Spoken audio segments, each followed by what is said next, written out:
when women are coming through perimenopause to their primary care doctor or gynecologist, sometimes their symptoms are just being treated or suppressed and not prevented or addressing the underlying causes. How does fasting change in perimenopause and then maybe in our menopausal years as well?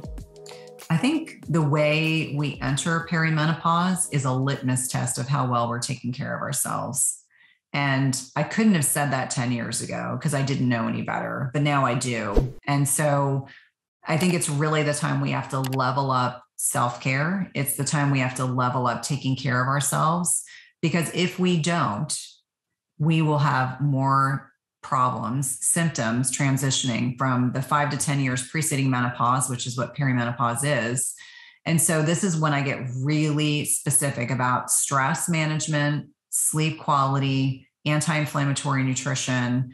I get very specific about types of exercise, because if we optimize those things and if we lean into where we are in our cycle, we are going to do much better. And then the eating less often piece can oftentimes be like the missing link, because I had done all the other things. It was the eating less often piece was the last thing in perimenopause that made the biggest difference. So I think when we start to understand what's happening in our bodies in terms of sleep, as our ovaries are producing less progesterone heading into perimenopause, this may manifest as anxiety and depression. It can manifest as sleep disturbances.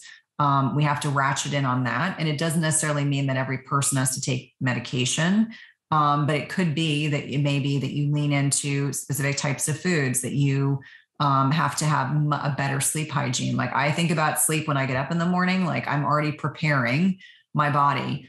Maybe it's removing inflammatory foods. And I'm sure your listeners know that those are things like gluten and grains and dairy, depending on who you are. It could be alcohol. Alcohol seems to be one of those like big elusive things that we know in perimenopause can really dysregulate melatonin secretion, increase cortisol. It can impact sleep quality, can ultimately impact blood sugar. And Lord knows, when I used to drink alcohol, which I don't anymore, and I never had a problem, I just gave it up because it impacted my sleep so negatively. I never made good food choices. It was unfortunate, but it was like I wouldn't crave the really good food. I'd end up craving the stuff I shouldn't be eating. And then thinking about timing of your exercise for where you are in your cycle. And hopefully in the beginning of perimenopause, your cycles are still pretty regular. So you're able to determine like where that follicular phase is, where the luteal phase is, leaning into acknowledging that there are certain times during the month when we can push the lever on fasting and times when we should back off on it. And so I find for many women, if they're tuned into those key areas, that period before they go into menopause, 12 months without a menstrual cycle, is pretty benign.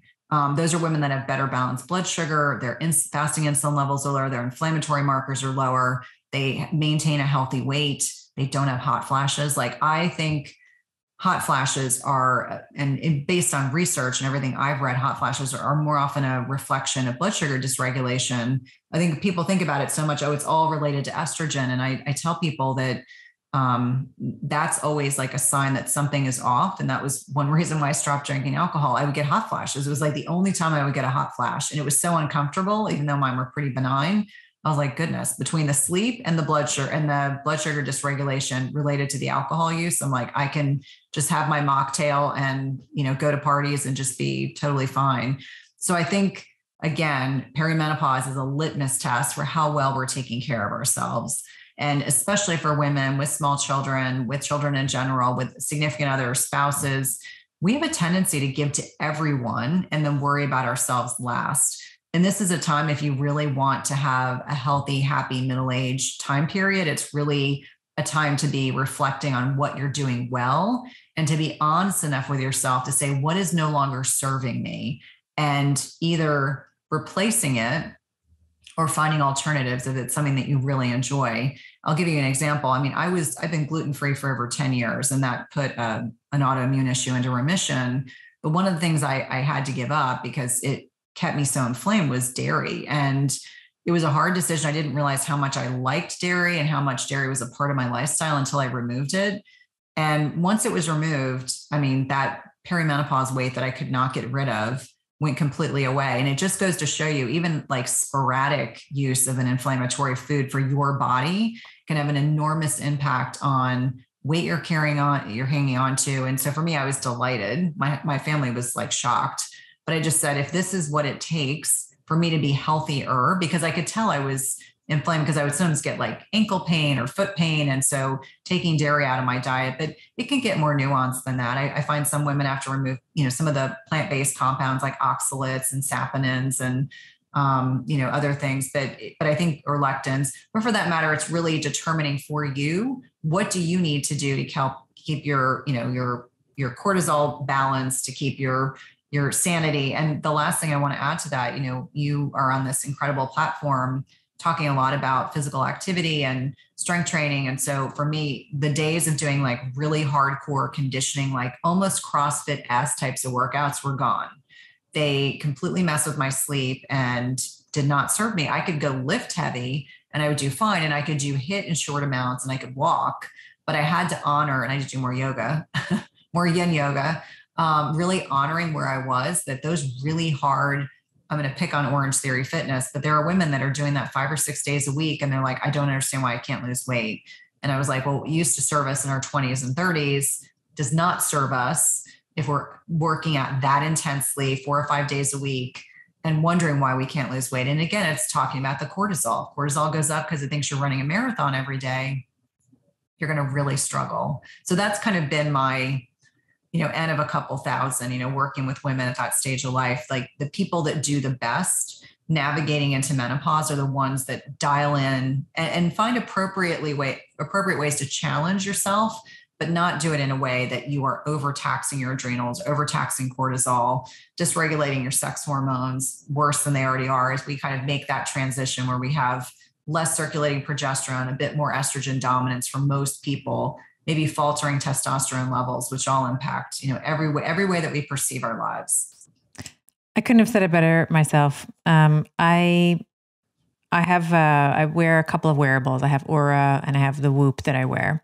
And anytime I have a glass of wine, and we're not talking about a lot of wine. Like I'm a lightweight when it comes to like one glass is like, I will nurse that all night. But if I have that one glass, like my body temperature goes up. Like the next day, my Aura is like, what's happened? What did you do? Like my body temperature goes up, my resting heart rate goes up, my respiratory rate goes up, my HRV, my heart rate variability goes down, which is, not good. You want your HRV to be as high as you possibly can. Being my HRV just is already like just low to begin with. Like I struggle to actually have good HRV, we'll call it that. Like I sort of go between 20, like if I get 40 on my HRV, like I'm doing really well. And I don't know if that's like a genetic component, past stress and trauma that is still living in my nervous system or what, but alcohol is such a big thing. It's such, and I think, with the pandemic, with the past 2 years, and you have just, even before that, I would counsel women who were like, I just have a glass or two with my husband in the evening to wind down from the day. And it actually does, at least from what the data suggests, the opposite of helping you wind down. You may fall asleep faster, but it's not sleep. It's not the sleep that we're actually after. You're just unconscious. You're not getting the, well, I find that my deep sleep is not really changed, but like everything else, like my REM sleep, my light sleep, my non-REM sleep is all terrible. And that's something that is hard to hear for someone who might be drinking 1 or 2 glasses of wine in the evening to wind down. But sleep, as you were saying, is not something you can bottle. It's the one thing you can't, you have to get good sleep. And that's sort of the precursor to the energy that we were talking about, the hormonal fluctuations that we were talking about. And then when it's just liquid sugar. So kind of back to what we were talking about with insulin, you're going to jack up your insulin, which is going to kind of give you that type of higher androgens and or higher estrogens as well. Let's start by maybe pre-framing and even going a little bit, before we jump into menopause. Let's talk a little bit about perimenopause, and what are some of the, I'm in perimenopause right now. I'm in the double fours right now. I'm 44, and so I haven't experienced, like, of course I've studied it. I've helped, lots of clients with it. And I think that I've done a relatively good job at, preventing some of the common symptoms that we might see occur or that we might have our patients complain about in menopause. And I think that we can talk about this from a hormonal perspective, but you said something really interesting that I thought we might start with the mental and cognitive, first with the schema that we have, like the belief system that we have around what perimenopause and or menopause might be. Right. And then we can maybe talk about some of the brain changes, cognitive changes, and then how those might then begin to influence us skipping the workout or snacking on, whatever, cheesecake or having extra wine or whatever to placate our emotions in the evening. So let's talk a little bit. Let's start with, sort of the brain and the mind, if you will. Yeah. And you had to mention wine. I'm in the middle of Lent and I gave up wine. So I'm whining no wine. But, it does also make a difference, certainly, especially as we get older. You said something really I want to emphasize. You said helping, and this makes you different than many other doctors, helping your clients prevent the symptoms, right? Versus I'm treating the symptoms. Right. This is completely by design, the way it has to be done. Because when women are coming through perimenopause to their primary care doctor or gynecologist, sometimes their symptoms are just being treated or suppressed and not prevented or addressing the underlying causes. And so often they get a birth control pill and they get an SSRI, and then they get a endometrial ablation or a hysterectomy. And then I will say, then after that, you've given the antidepressant, you've given the birth control. Now you've removed the uterus and ovaries since they're over age 35. What do they need them for anyway? And before you know it, they're getting a referral to psychiatry and a divorce attorney. I mean, it's so true. It's very sad. And I was sitting at a beautiful table of amazing professional women on last week for lunch at an exclusive club here in Dallas. And they, had all hormone questions, right? They're like, oh my gosh. So they were asking all hormone questions. And 3 of the 12 women at the table were on birth control pills, and they were older than 50. Everyone pretty much at the table was older than 50. I've always found that crazy. How is a 50-year-old on birth control pill? It's and not for birth control, right? And not for birth control, right? For hormone, that's the treatment of the symptoms, right? Mm-hmm. That's the suppression of the symptoms will come in after, and then, we've got our next best option versus, well, let's empower your body so you're not symptomatic through this transition. And let's not give you an additional endocrine disruptors, such as the synthetic progestins that are in every single one of those birth control pills, sadly. And let's, prevent you from experiencing these symptoms. And until I went through it, I wouldn't have known the severity. And again, that's my specialty. I spent hundreds of thousands of dollars and the prime years of my life studying hormones, hormone cascade, gynecology, reproductive endocrinology, and the list goes on. But to find out that above those hormones, those most important hormones you mentioned at the beginning, our cortisol, our insulin, and the most important hormone of our entire body and our lives, oxytocin. And so in understanding this, getting to those treatments, well, what is happening with what's happening with our physiology in our in our 20s to late 20s, our DHEA, that's a precursor to estrogen, testosterone, is also starting to decline. And then progesterone, our mother hormone, in our mid-30s is really declining. And it declines quite rapidly. And add in 35 to 55, sharp decrease, loss of maybe like 55%, 65% of total production of progesterone during those years.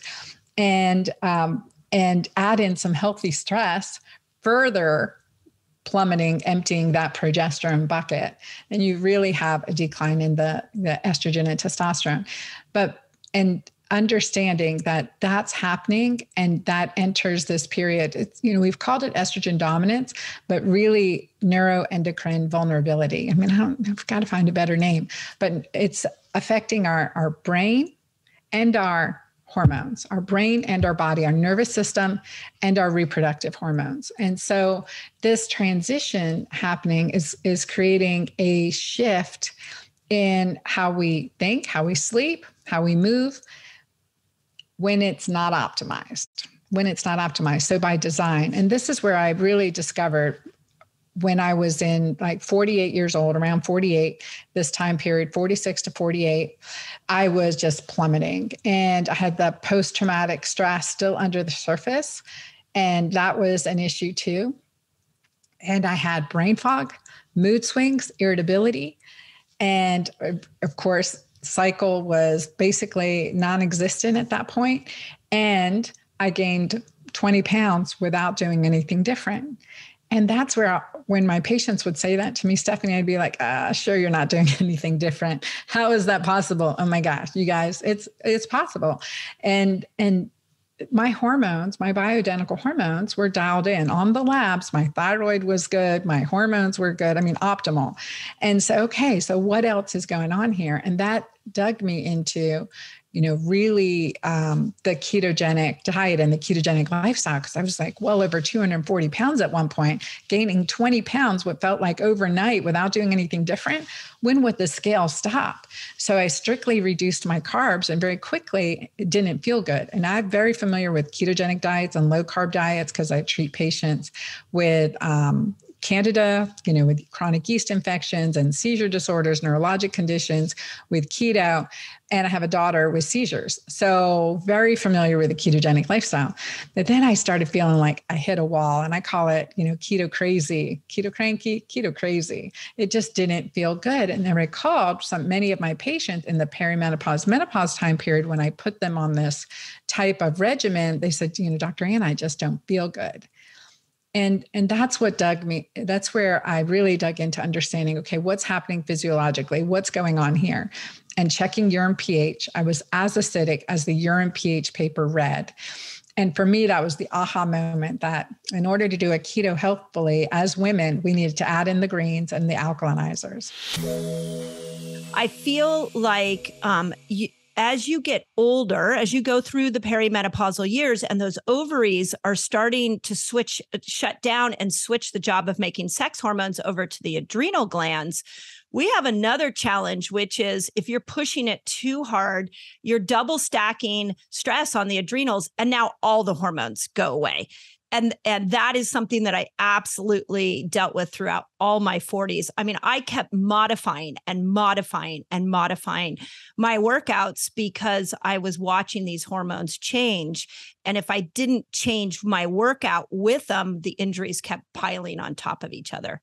I love that you brought this up because I think that this is such a big consideration oftentimes in our 20s and 30s, it's about child rearing and marriage. And then in our 40s and 50s, like those children are getting older, they're teenagers, which is a whole set of different challenges that you, as a parent, that you have to, sort of go through. And then you also have other stressors like aging parents, let's say, or death of, important people in your life. That starts to happen, unfortunately, with more and more frequency.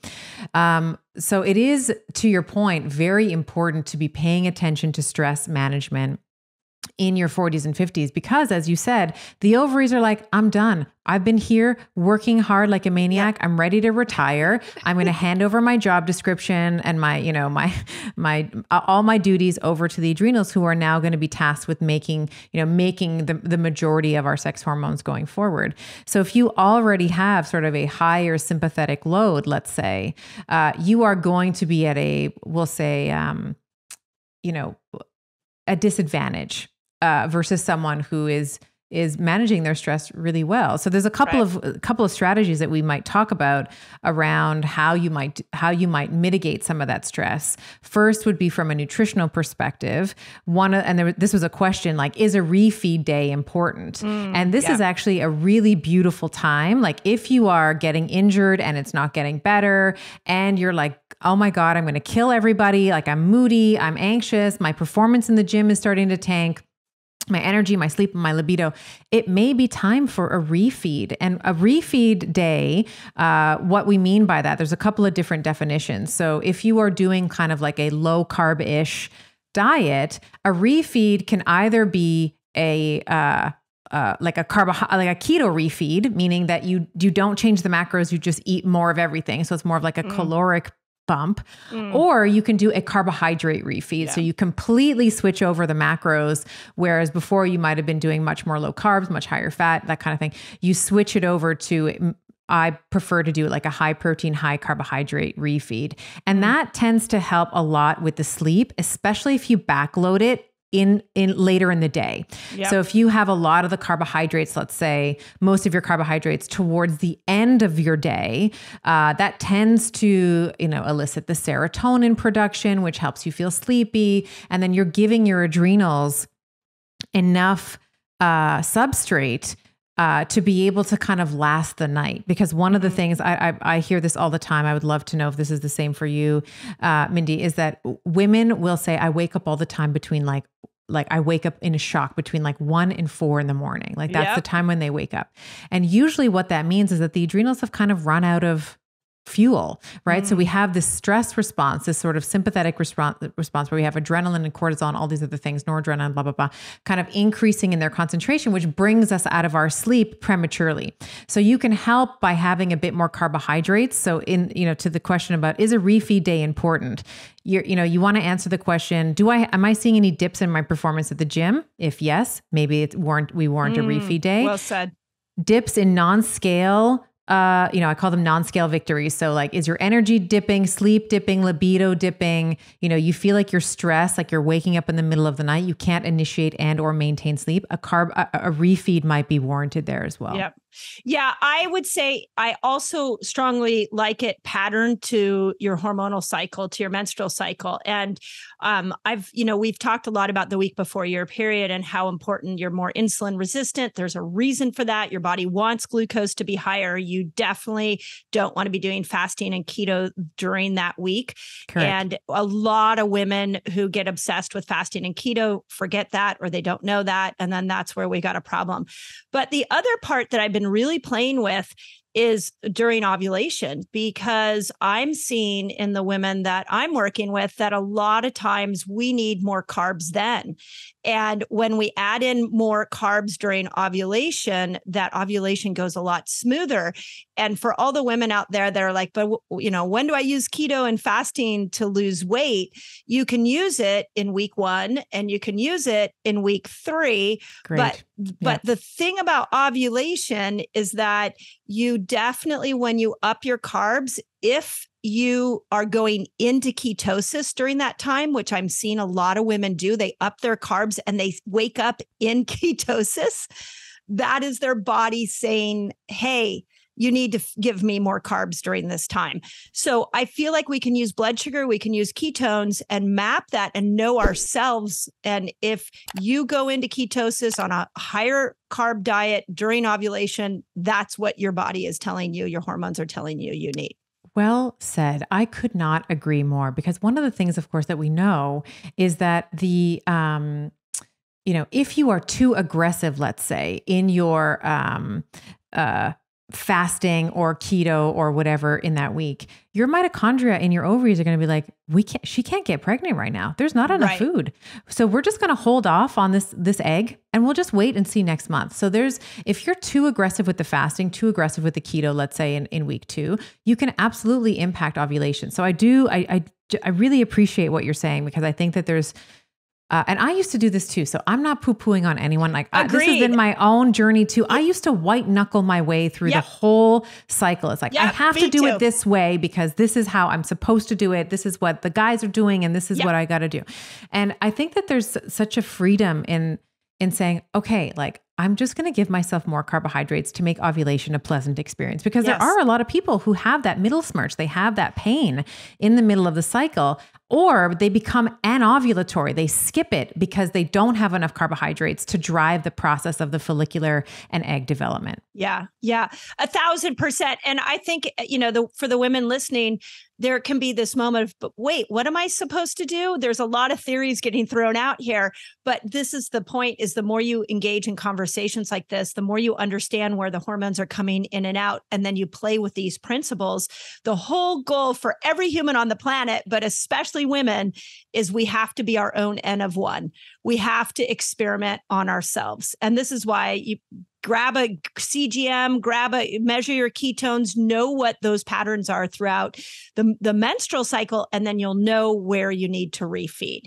Because I have watched more women who have white knuckled, to your point, themselves through the whole cycle using keto and fasting, and they're not getting the ketone numbers that they want. And then we throw in a what I call nature's carbs, where we just throw in a high carb day, and all of a sudden they go into ketosis and they're like, what? Why did that happen? Right. So there is a lot more ebb and flow for sure. So I guess my next question is, are periods supposed to be painful? And how can we begin to educate our mothers and our beautiful daughters, right? So when they get to that point of going to the doctor, that they don't misinterpret their experience. It's so interesting that you asked this question, because we do kind of absorb through the cultural conversation that periods are supposed to be painful. And then when you have someone like me, someone like you saying, well, actually, they're not supposed to be painful, maybe some light cramping, maybe some like twinges, but you're not supposed to be downing painkillers your whole period. That's not normal. But when you have someone saying that, people get upset because we've been taught that periods are supposed to be a time where we're incapacitated, we're angry, we're moody, we're full of rage, we're bloated, whatever symptom it is, you name it, that's what we're supposed to be experiencing. And then when we flip it on its head and say, well, actually, you can be fine during your period. You might be a little tired. You might be a little bit more inward looking, but it doesn't have to be a chaotic time. People find that really challenging because it's these stories that we learn, and then we start to repeat these stories and then repeat them down to our daughters, our cousins, our nieces, even like the male members of a family. It's like, oh, she's on her period. Yes. Oh, she's going to be upset. I better, I'm going to be walking on eggshells. And, these stories are really powerful, and we need to rewrite these stories because it just doesn't have to be this way. Periods are not supposed to be painful. I love what you just said about the male component to it, because yes, we certainly we get the stories from our girlfriends and uninformed teachers and our peers and maybe our mothers, but you also have that story. Oh, she's on the, insert derogatory term here, right? Like she's on the rag. She's, she's ragging now. She's, she has her period. And, or other sort of derogatory, let's say, classifications of what it means to be a menstruating woman. And kind of digging deeper in your book, I really liked the book is called You Can Have a Better Period. You started off with some stats, which I thought we might double click and expand on a little bit, just around this topic of culture and menstruation. And I'll just read some facts from your book here. 97% of women hid their period products. So let's say they were in school and, I do this, like you tuck the little tampon in your back pocket or the pad or whatever, because they thought that was the normal thing to do, that if anybody else maybe knew that they were menstruating, like they were in their bleed week, that would be, super embarrassing. And I remember feeling that way as well. 76% felt embarrassed, and 56% felt shame around their menstrual cycle, particularly in their bleed week. I think that those numbers are incredible. And I think it speaks to, why we're sort of scurrying about, making sure that nobody knows that we're on our period, trying to pretend, right? Like nothing's wrong. Oh, you don't have to walk around eggshells around me. Like I'm fine, like I strong like bull, like I like to sort of channel my inner Russian, woman and be like, I can deal with it. Like I don't need to, I don't need to do anything. And I think that there's not an allowance. As you said, maybe you're a little weepier, maybe you're a little more lethargic. We feel some cramping in the uterus. That's absolutely normal and expected. But that doesn't mean that the whole world is, you shouldn't be you shouldn't be not able to engage in your activities of daily living, like interacting with people, going to work, being able to exercise. And we'll talk about modifying exercises today too. But when you were doing research for this book, what was your first initial thoughts when you were coming across this data? I want to say that I was surprised, but I wasn't. It just verified all of the thinking that I had been doing. And it actually made me happy that I was able to introduce this new narrative or continue this new narrative that is starting to emerge around menstrual health, because, we don't need to feel shame around our periods. And it makes me feel really sad that we get taught that, the menstrual blood is dirty or it's disgusting and it's something that we need to hide. We get taught that even our bodies, they're kind of like a bit unwieldy during our period. All of these messages that we get taught, and the survey that you mentioned, I found it so fascinating because it was actual data to back up what I had already been seeing anecdotally. What's really interesting is that there's this new survey that came out recently where 2,000 British women between the ages of 18 to 50, they were surveyed, and 85% of them wanted to know more about their menstrual cycle and about their period. They didn't feel like they were taught enough in school. So there's this shame narrative, but equally what I find really compelling is that there's also this desire to learn more. And you were kind of seeing that if you look on social media and actually on TikTok, which I find fascinating. There's this, if you go into TikTok and you search hashtag period talk, there's just an explosion of content. And I think last week, there was some research done and found that a lot of British teenagers and women in their 20s were getting a lot of their education on menstrual health from TikTok. And, we can have a conversation about the credibility of some of that information. But I think what's really powerful is that we're starting to reverse these narratives, and people are starting to actively seek out information and change their thinking around their menstrual health.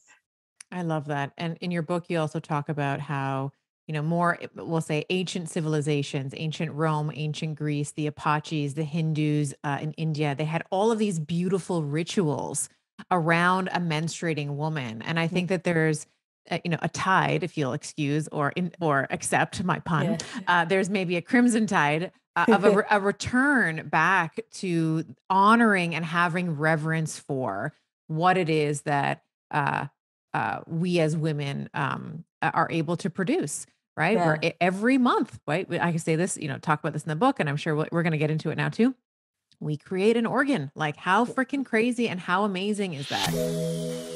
Yeah. So I would say for the woman in her menstrual, her reproductive years, the overarching comment that you'll hear from me is that you should always be lifting heavy weights all through the cycle. Okay. Mm-hmm. But it's just how you structure the workout that's going to change based on the hormonal composition that you are experiencing that week. So as a general, kind of back of the envelope, let's say review, when you're in your bleed week, first half of the week, estrogen's very low, progesterone's not around. The only hormone that's kind of really working hard is something called follicular stimulating hormone, which is, as the name suggests, is there to stimulate the follicle, because that's the whole point of the follicular phase, is to have one follicle that's chosen that's going to develop the egg within it. Mm-hmm. So in the first, let's say you start bleeding, day 1, day 2, some women get a little crampy. There's, there's a little lethargy there. I'm like that too. So the first kind of day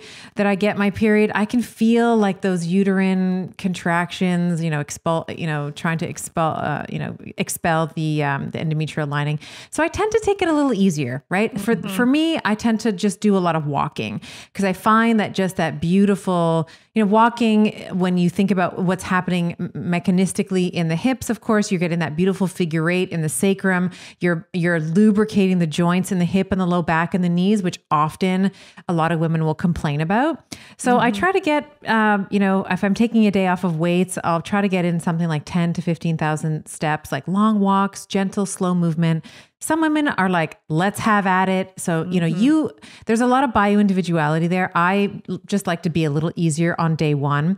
But kind of day 2, day 3, I'm right back at it. So it's heavy weights, but the rep range is what I would classify as moderate. So somewhere between 8 and 12 reps. So let's say you're doing, let's say a squat, okay, just for ease of, or a lunge or something. You're going to do maybe 8 repetitions, 3 to 4 sets of that exercise before moving on. And maybe you're combining into supersets or giant sets or whatever, but typically 8 repetitions per group, 8 to 12 repetitions per exercise is where I find is you have the least likelihood of injury. It's kind of what you're able to do and punch out really easily that week. When we move into week 2, of course, towards the end of week 1 and then kind of at the beginning of week 2, we see this really big rise in estradiol, right? This is this big, like estrogen, of course, anabolic hormone, all about growth.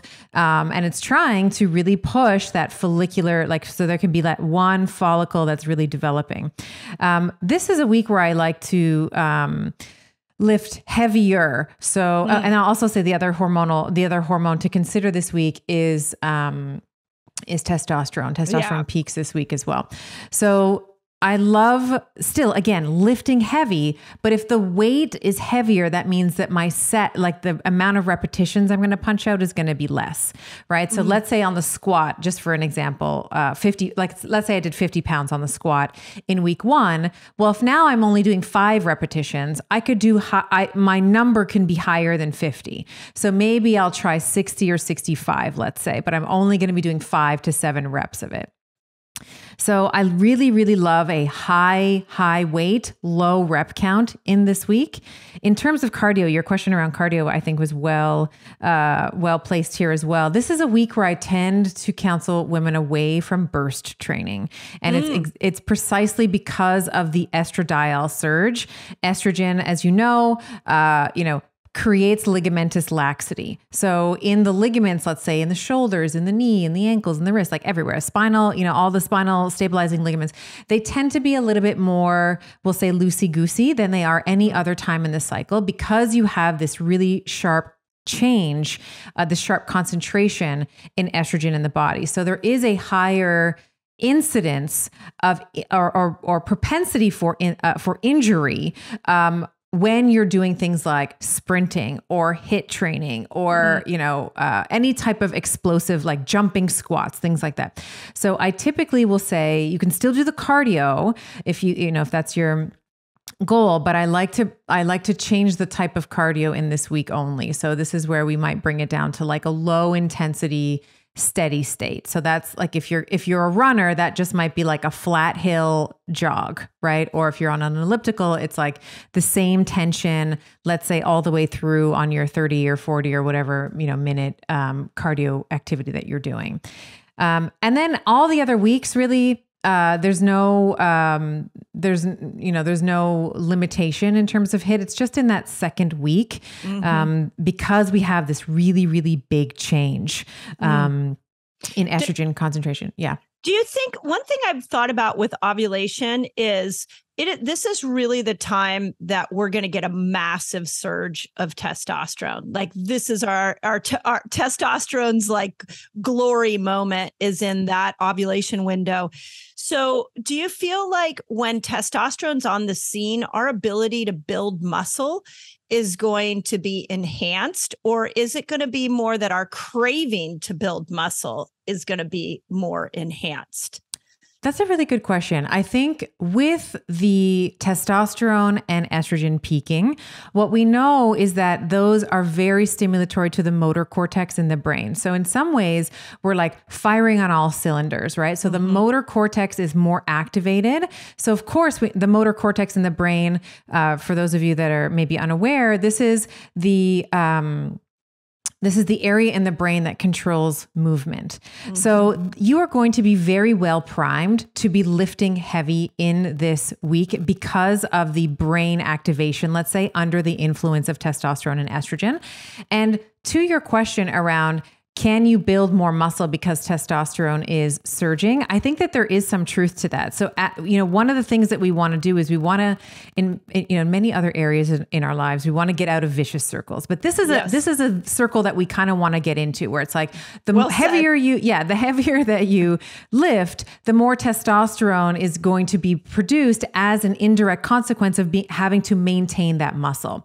Yep. So I think that the mechanical stimulus of lifting heavy all through the cycle is justified. But in particular this week, because you have that spike in testosterone, potentially your capacity under the influence of having that motor cortex activation for new muscle patterns or heavier or a heavier load is going to be augmented. And you have the energy, right? You're going to have sort of the energy to put towards doing a much more vigorous or rigorous workout. So I think that there is some truth to what you're saying in terms of, because we see testosterone spiking, we can actually go harder at the gym because of the influence that it has in maintaining muscle mass. Yeah. And one thought I've had, and I've talked to several trainers about this, is that when we look at exercise, we typically look at it in a weekly way. Like you can do three days a week of this, 1 day a week of that. And when you start to look at our hormones, I think women should be looking at this in a monthly basis. And when I look at that 5-day period, there's a part of my hormonal brain that says, well, what if one day you go in and you do biceps, and then the next day, and you go hard, like heavy weights, low reps, to your point. The next day you do a bunch of squats. So you're going to really work on glutes and your quads. Next day, you're going to go in on pecs. So you could take that 5 days and really chunk it down into specific body groups and really target them with heavy weights. It's just a thought I've had. This is where I wish I had a regular cycle again. I'm like, I want my cycle I would love back. to experiment with that. Yes. I love, So as a cycling woman, I mean, what do you think of that?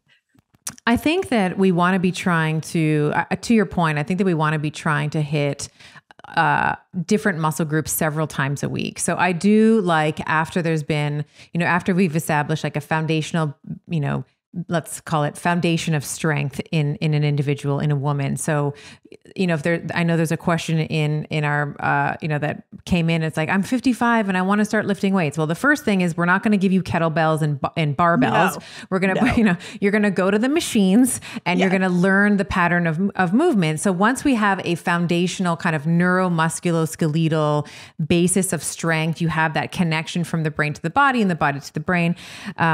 Then we can start playing around with what you're talking about, which is like hitting muscle groups several times a week. And it looks like the research shows that as long as you get to close to muscle fatigue, so it actually doesn't, when I was in school, it was like, you have to lift heavy and that's the only way that you're going to build muscle. And that's not necessarily true. So that's why I love the manipulation of these sets over the course of the cycle, because as long as you get close to muscle fatigue or muscle failure, whether that is 15 reps at a lighter rate or 5 reps at a heavier weight, you are going to be able to contribute to muscle hypertrophy. And this is, I'm going to say his name wrong, but it's Brad Schoenfield, is the researcher that has really kind of brought this about, as well as this idea of getting to 10 sets per muscle group per week as a means for hypertrophy. So if you let's say in that 5 days, let's say you trained 4, times. It's like 2 upper body, 2 lower body. Well, you'd want to make sure that you've had at least 10 sets of, over the course of those 2 training days, 10 sets of squats. Right. So you want to, or, let's say it's glutes that you're trying to build. So it might be a squats, lunges, hip thrusters, Bulgarian split squats, whatever. So you want to make sure that you're hitting that muscle group at least 10 times, in about a week period. So, to your point, around 5 days, in order to kind of hit that point of building the muscle up and having hypertrophy there. So you could do, like squats, you could go after legs on a Monday. And let's say you're on day 10 of ovulation or day 11 of your cycle. You could do legs on Monday. And then on Wednesday, you come back to legs and glutes again with same kind of concept. Let's go in strong with heavy weights during this time. But to your point, because estrogen is still very, very present during ovulation, we would want to go slow. We wouldn't want to do a lot of burst activity. Maybe not kettlebells, always scare my brain a little bit just because they can be so much swinging movement that can hurt discs and tendons, but I understand that they can also be great muscle builders. So you would want to do those movements slower because of estrogen being in there, but heavier because maybe you have testosterone, and then alternate every other day that same muscle group. Would you think that would be a really good way to go after ovulation? Yeah, I do. And the other thing that I wanted to mention around estrogen's impact is on the tendon. It makes it stiffer. So so it makes the ligaments a bit more lax, but the tendons get stiffer. So you're actually very well suited to lift heavy. To your point around the kettlebells and like the swinging, I think that there's a lot of, particularly when it comes to hamstring work, like deadlifts and let's say even kettlebell swings. There's a lot of, there's some glutes and stuff in there as well, but the hamstrings are big primary movers there. I find that a lot of, I would say people in general, but women, because we talk to women and our clients are women, and my observation has been about women, don't activate their hamstrings well. So even on like deadlifts, let's say, like whether it's a trap bar deadlift, sumo dead, like it doesn't matter the type of deadlift. What I find is that there's a lot of, we'll call it, I don't know if this is the right term, but like escape through the back. Like you'll see people initiating the movement through the lumbar spine, right? Yes. And I don't know if you've ever seen this in clinic. We used to always test people. I'm like, show me your squat. And it's like, like people will get their chest on their knees, but their hips haven't moved. And it's like, this is not a squat. This is just like a flexion of the, like 100% flexion of the hips. So I think that there's something to be said around, and I was actually just having a conversation about this earlier today around like maybe prehab is the right word, or like an activation circuit before you start lifting. Like everyone wants to get to the glamour muscles. Everyone wants to start lifting, but can we maybe think about how we're going to activate, let's say the hamstrings, like the posterior chain. If you're doing like this, maybe you do squats and lunges and stuff on day 1, and then you come back to it on day 3 and it's a lot of hamstring work, deadlifts, that kind of thing. But really thinking about creating that neural connection, because you're right. Sometimes in the gym, you watch people and you're like, oh no, that disc is going to blow if you keep doing that. And you keep adding weights to those plates. Like the amount of, when we look at, neurologically, if let's say I were to if someone's had a concussion, let's say, and we shine a light in the eye, and like the eye, what's supposed to happen is you're supposed to have a contraction of the pupil and it's supposed to stay contracted. But if someone who's had a concussion, what we see is something called sympathetic escape, right? So we see the parasympathetic contraction of the pupil, and then because the sympathetics are so activated, the pupil just blows out again. So I don't know if this is the right term, but I'm using escape kind of in an analogous way, where sometimes I'll see someone initiating a deadlift from their low back, when it's like your butt isn't low enough and you're not thinking about your hamstrings. You're just thinking, okay, I got 8 to do. Let me just go 1, 2, 3, 4, 5, 6, 7, 8. It's like, stop lifting from your low back, get your butt down, straighten out, and learn how to stabilize the spine, and then initiate the movement. And that if we tie that into what I heard in that is improper movement with you as you're doing your kettlebells or you're doing your workouts, do you feel like in the cycle that lack of attention to detail around how you're actually doing that exercise you're going to be more prone to injury at ovulation because of estrogen causing those tight tendons? Yeah, I think that if there's a time in the cycle where you're maybe more prone to injury, it's probably going to be in the luteal phase of the cycle because the motor cortex is not as excitable.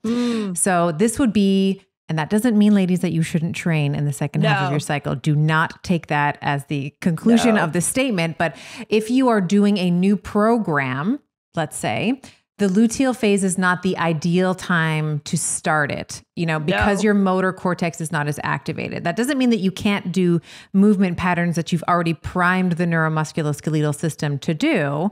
But starting a new program in the luteal phase is less than optimal. Yeah. And you don't want to bring cortisol in the luteal phase either. You don't want a lot of that. So otherwise you're going to tank progesterone, which we see as a athletic woman, I was in my 20s, I was a competitive tennis player, and the amount of stress and strain that I went through training, and many of the women on the tennis team, we all lost our cycle. Because very common. Because we are just being pushed to that limit. So then do you feel like, and this is another thought I've had, is there a better part of the cycle to do more endurance? Like, what do you do with the woman who wants to run a half marathon? Are there parts of the cycle where we can actually do better with longer runs? I think that all through the cycle is great for steady state. So if she's an endurance runner, I think there's no time that she can stay away from it.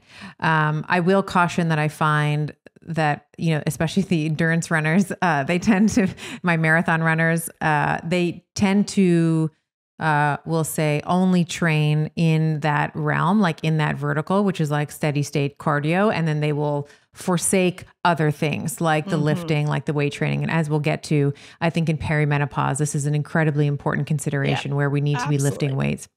So for an endurance woman, someone who loves to run, my cardio bunnies that are listening, I'm not taking it away. I'm just saying that the hit, just lay off the hit in week 2, because of the, we'll say, tendency. It's not all the time, but there's a tendency for the ligaments to be a little bit more loosey-goosey. So we do tend to see in the literature that we see more, catastrophic blowouts of ligamentous injuries. Like I talked about this in my book, in the Betty Body, but in the ACL, ligaments in the knee, which is a very important stabilizing set of ligaments in the knee, tend to be blown out in female athletes in that week 2, because they don't, if they're athletes, they're just training all the time and there's no consideration really for the cycle. So I do like to stay away from explosive types of movement, like cardio types of movement, like the sprinting and the whatever, the pellet, the Orange Theory and all that kind of stuff in week 2 of the cycle. Which I just want to point out, like, this is mind blowing when you stop and you think about it, because I joined Orange Theory years ago. And I just went. I didn't think like, oh, maybe I shouldn't be doing this during ovulation, my ovulation window. Like, this is why I love conversations like this, because women get injured, and I want to go into the perimenopausal woman especially gets injured, and we don't realize that there's a hormonal connection to that. So also my thought, what do you think about the week before your period when progesterone's coming in, and progesterone really makes us feel inner. And we don't have that same drive to go after the marathon, to up our weights. I really feel like that's the time that we should nurture ourselves more and go into yoga, more hiking. But as women, we push through that week in so many different ways, and working out is one. But what do you feel about for cardio and weights during that week? I personally am a huge yoga, like up your yoga that week. But is there anything else we need to consider on those two things? Yeah, sure. So that actually is beautiful, because that finishes up the menstrual cycle, like how you should train through the cycle. Yeah. So in week 3, so you have this ovulation, ovulation happens, the egg is released, hopefully. But right before ovulation, of course, estrogen tanks, right? It comes right back down. And then in week 3, it starts to rise again. So it doesn't rise as high as it does in week 2, but it does come back up for that secondary rise. And then it's like a sustained sort of peak for about a week. So in week 3, it kind of looks hormonally like week 1, where we have low estrogen at the beginning, and then we have a rise in estrogen towards the end. So I like to return, if you're lifting weights, back to that 8 to 12 rep range, like a nice moderate range. And then in week 4, and then like any type of cardio that you like. And then in week 4, for the weights, this is where, to your point around kind of taking it easy, I like to drop back on the weights, but up the reps. So it's a lighter weight, but it's a higher rep. So like 15 to 20 reps, something, even 30 reps, something like that. Again, you're still trying to get close to fatigue, but it's a different way of fatiguing the muscle. And the beautiful thing about a high rep, low weight workout, particularly in that week 4, is a lot of women do, as you said, like they feel like kind of slow and lethargic. Maybe they feel inflamed. Maybe they're moody. They feel a little, holding on to a little bit of like water, and like maybe their breasts are a little tender. So as we are, the nice thing about every time you contract a muscle, and this is very true in week 4, if you're training this week with a higher rep count, is you release something called a myokine, which is part of the immune system, and it has anti-inflammatory properties to it. So you can still, through your exercise regime, help to modulate and help to improve some of the symptoms of PMS if you're experiencing them. And you're not pushing, it's not like, it's like tits up and we're doing like, crazy, we're doing like 100 pounds or whatever on the squat. It's a little bit easier, right? So you might say, okay, I was doing 65 pounds. I'm just making numbers up here, but 65 pounds in week 2 for a squat. And now I'm going to do 20 pounds, right? So I'm going to hold 2, 20 pound or 2 10-pound dumbbells, let's say, and I'm going to do 30 reps of that, right? Every time you punch that out, you are going to be helping to reduce the inflammatory response there. So I do like other forms of exercise as well. Like some women don't feel like working out. Like, let's just be honest. Some people are like, if I look at a weight room, I'll kill someone. Yes. So I do like to honor the individual kind of preferences of, if you are someone who loves yoga and that really helps with your mental state, your clarity. And let's be honest, like some yoga's a workout. Like I'm always sore after yoga. Yep. So I think that there's a time and a place for that as well. If that really makes you feel good and you sort of feel like you're getting the energy flowing and you have there's a lot of isometric holds in yoga that are really, really great. I think there's absolutely a time and a place for that as well. What I like to push for, and again, with some leniency to the individual and the preferences of the individual, is to weight train as often as you can through the cycle, but just alter it based on where you are and how you're feeling. So we can do lighter days where maybe in the luteal phase as a whole, the goal is not to get any personal records. We're not punching out any new PRs here. We're just maintaining what we've developed. And then when we get back to the follicular phase, that's our push. That's the gas. That's when we can be a bit more aggressive with our weight training in that, especially in that week 2, where we're trying to up the weight a little bit. And then we can kind of just maintain, develop the strength and all of that happens in the luteal phase and the adaptation. And then again, push when we're back into the follicular phase again. Which is exactly the way we do it with fasting. It's like exactly the same thing. Like, it is, yeah. Like when those hormones go low, we can push things a little bit more. But as they're high, then now it's like they show up. We got to know their personality and how to match whatever food, fasting, workouts, social engagements to that. And to your point on the week before your period, the thing that I have found to be the most mind-blowing for me as a woman is that I pushed through that week in so many ways for so many months, for so many years. Yeah. Every time I had a carb craving, every time I didn't feel like doing something, I would create a story in my head of laziness and why couldn't I do that? And I really want women to understand that you are a different hormonal beast that week before your period. And once you understand the pattern that's right for you, it'll blow your mind that once your actual cycle starts, you actually start feeling better. Like even on day 1, like, You start bleeding and you're like, oh, hallelujah. It's like an orgasm. It's like a release. It's like, oh, it's here. Yeah.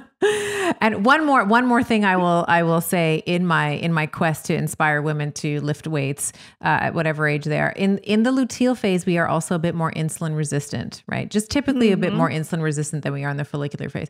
So one of the things, of course, that you can do is whenever you are weight training and you are putting on more muscle, taking up glucose from the system at least into the skeletal muscle, is an insulin independent process.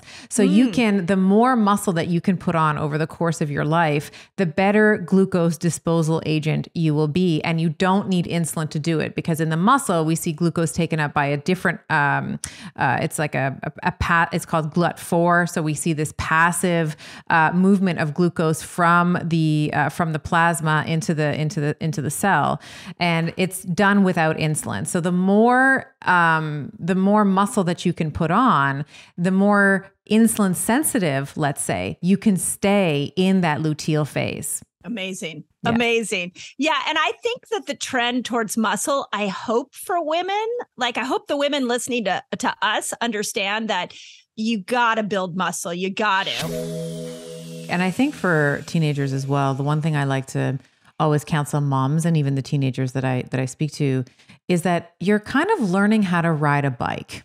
You know, this is it's like a new skill, right? Menstruating like a goddess. You're not quite as proficient at it yet. And so there's going to be months where you're going to get very extreme fluctuations. So to your point, if you're able to start tracking your cycle, that's number one, far and wide, like data over feelings. Like get the data, understand at least just get like the length of the cycle, how long you bleed, a little bit of the quality of your blood, like what it looks like beginning of the period to the end of the period, that kind of thing. And then you can start focusing on some of the further nuances that we've been discussing, like your emotional state. How do you feel? And, apps like no affiliation, but I really love Clue. I do too. That's the one I use. And it gives you the ability to track your cervical mucus, your basal body temperature, your mood, how you slept, like all of these different things. And over time, you can get a really nice picture of how you cycle and how you feel at different stages of the cycle. But for a teenager, just know that sometimes it's not going to be perfect, because you're just kind of getting this handle of menstruating. So I love this idea of like restricting the glucose, at least, or the carbohydrate intake in the beginning of the cycle. So that follicular phase, let's call it like day one of your, when you start bleeding, let's say up to about approximately around ovulation. And then how does that change in the second half of the cycle, if at all? Yeah. So I want to make sure I just comment on the teenage thing, because this is, I'm hoping that there's some younger audience listening, and I'm hoping that women that maybe have teenage daughters are sharing this, because that single act of tracking your cycle and getting to know your moods is so important, because you're getting to know yourself. And you want to know that the hormones are giving you certain feelings. And I think that's part of the discussion that's not happening. And those feelings are okay. Normal. And that they're normal. And those of us that have been cycling for years want you to know they're normal, not to villainize them. So I just want to make sure that I didn't miss that point. Actually, can I build on that just for 1 minute? Please. Because one of the things that I also see, especially like this, my 16-year-old, 17-year-old girls, 18-year-old girls, when they do have wonky cycles, let's say, and they tell mom, and mom doesn't listen to your podcast or my podcast, they go to the medical doctor and like, you know what we should do to help you with this? We should put you on the pill. And then this woman, this young girl, this young woman, this 18-year-old, 17-year-old, whatever woman, now is robbed, in my opinion, of her ability to get to know herself and to actually, if there is an issue, to actually fix it. Right. There does tend to be, and I I had Nat Kringoudis on the show. Gosh, I gotta get her back on, but maybe a year or so ago, and she was saying around like that 16 to 18-year-old time, they kind of look PCOS-y. Like they kind of look like they might have skipped cycles. They're getting like tons of like hormonal acne, like all this kind of. So they go to the doctor and they're like, "Hey, we have this issue. She has a missed period, whatever. And they're like, well, you're 18, you're probably sexually active. Let's put you on the pill. And I will not mince my words here when I say that I don't think that that's the appropriate solution, number one. And it is a form of chemical castration. And I know that that's an extreme statement, but it is. Not. And I can justify that with tons of data because, ironically, of course, when you get on the pill, what ends up happening?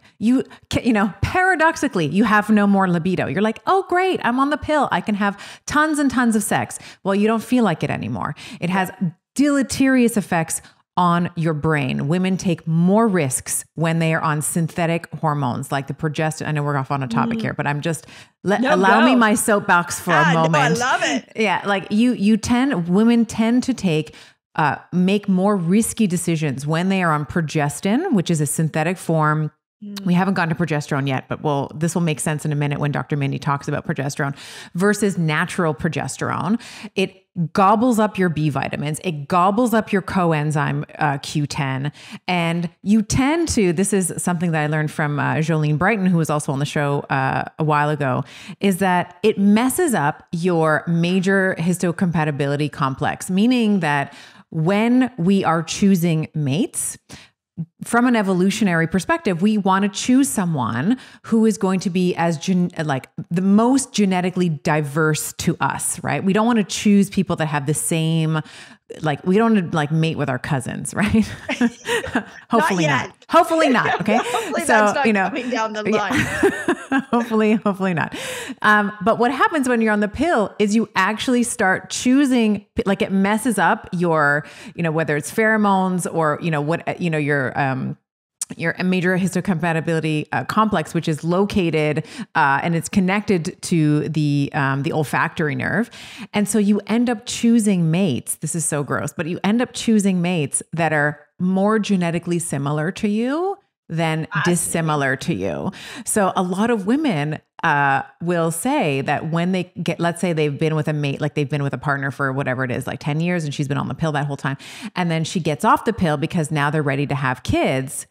Once she gets off the pill, she's like, ew, this guy is disgusting. I'm not into him.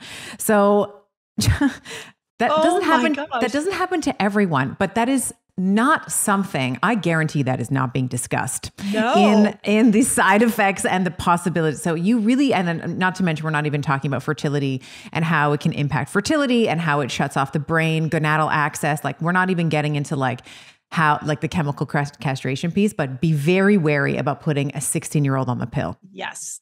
Okay. And oh my God, that was beautifully said. And I just want to point out that if you're 16 and you go on the pill, what's now happened is there's something else controlling that HPO access. Your brain and your ovaries are being manipulated by an exogenous source. So there's never an internal knowing of your own hormones. Right. And to your point, that knowing gives us this strong intuition, hey, this person I want to mate with, or I don't want to mate with. But it also gives us that, especially estrogen. Estrogen can be very intuitive and give us that superpower where we know when something's right for us and when something's not right for us. I even recently did some research on the matriarchal society that existed in the BC years.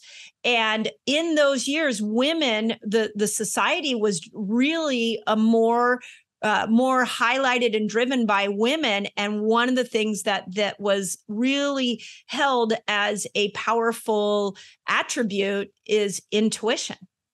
And yet now, if we fast forward to this patriarchal world that we're living in this chemical castrated scenario, and then you put a phone in a kid's hand who's judging themselves against every other woman on Instagram, and you've completely lost the ability for these teenage girls to be able to discover themselves. There's too much outside manipulation. They don't even know who they are. And that, to me, has to stop. Let's talk a little bit about the difference between PMS and PMDD, because I think that there's conflation between the two terms. I think that what's commonly thought of, PMDD is just a worse form of PMS, which of course is not necessarily the case. Can you delineate between both of those for me and for our Yes. listeners? Yeah. So PMS is really interesting because we get taught, it's another thing that we get taught, that we're supposed to feel a certain way right before a period. And we say, I'm PMSing. And I find that troublesome because we're putting ourselves in this basket with expectations that we're supposed to feel bad, when PMS is, it's a syndrome, and a syndrome is a collection of symptoms, and there's a whole range of different symptoms. And so what I love is, if you're experiencing certain symptoms, say in the week or so right before your period, you dig a little bit deeper and you say, well, what actually going on for me? Instead of just labeling it PMS, you're saying, well, is this premenstrual anxiety? What are the cravings that I'm experiencing? And how can I recognize that these are a sign from my body that I need something? The kind of common one is chocolate being maybe a need for magnesium, Right. or is it premenstrual depression? Let's dig a little bit deeper. And then we move from PMS to PMDD. So premenstrual dysphoric disorder, which typically happens after ovulation. It's not, as I've seen on Instagram, an extreme form of PMS. It's something completely different. It's something, there's still, as with many women's health conditions, there's still there's a lot of theories around the cause of PMDD. There is discussions about it being a genetic mutation, so a SNP, on the way that these women handle the post-ovulatory rise in progesterone and that smaller second peak of estrogen. And so this leads to issues around mood regulation. So it can be a spectrum where it can be teariness, anger, all the way through to suicidal ideation. And then you add physical symptoms on top of it. So it's this lethargy, it's muscle pain, it's, this just feeling of not being able to fully engage in your life. And this gets lumped in with PMS, and it's completely different.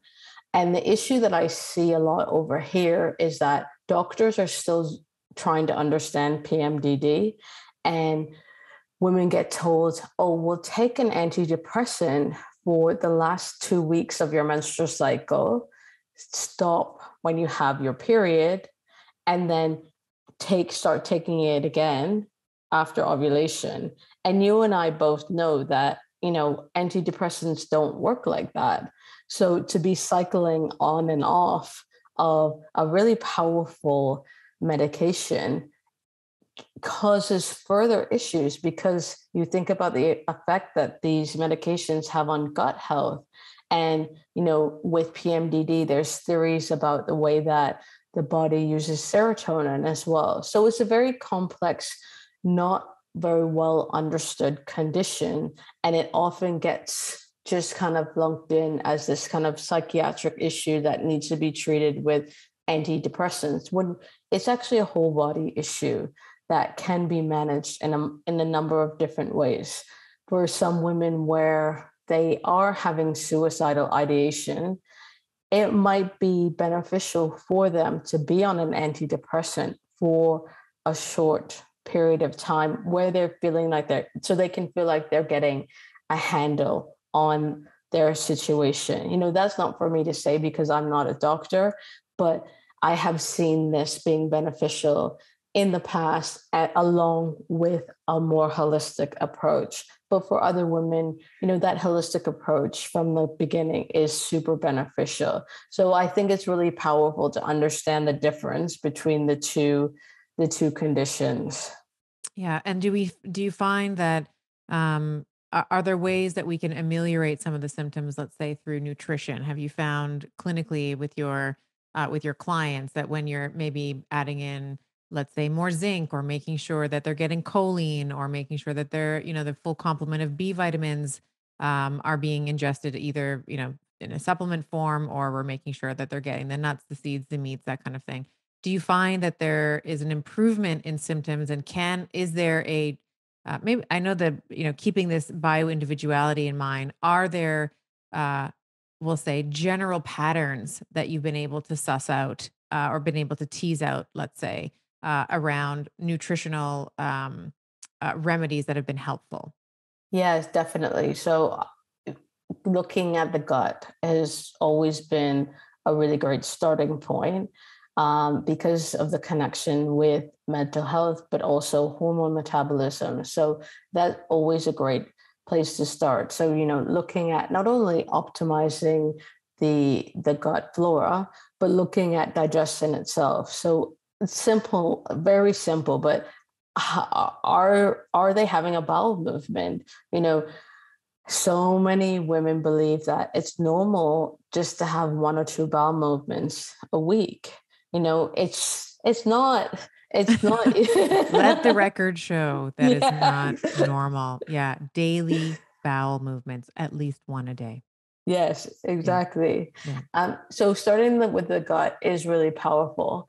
Something I find really, really helpful is looking at vitamin D, because so speaking about the people that I see in the UK, there's a huge issue over here with vitamin D deficiency. And we know the effect that it has on mood status. And so when you're looking at supplementation in the, testing to see what the status is, if there's a deficiency, supplementation, but also when it's sunny. It's been quite sunny over here in London for the last couple of weeks, fingers crossed. Fingers crossed. I've spent a couple summers in London. I know it's always raining there, but you get always used to it. raining. Yeah. Yeah. When you're getting that vitamin D from the sun, really taking advantage of being able to top up your levels and getting that really powerful form, and also benefiting from that, that serotonin production that happens when you're out, even when you're outside. That is really, really powerful, I found, for my clients with PMDD, because it's something that they can do quite easily and they feel quite empowered by it, because PMDD can feel really disempowering because your moods just feel out of control. So those are 2 things that I found. Some of the things that you've mentioned as well, the zinc, the choline, the B vitamin, B6 is very, very powerful. But those are two other areas that I always like to look at.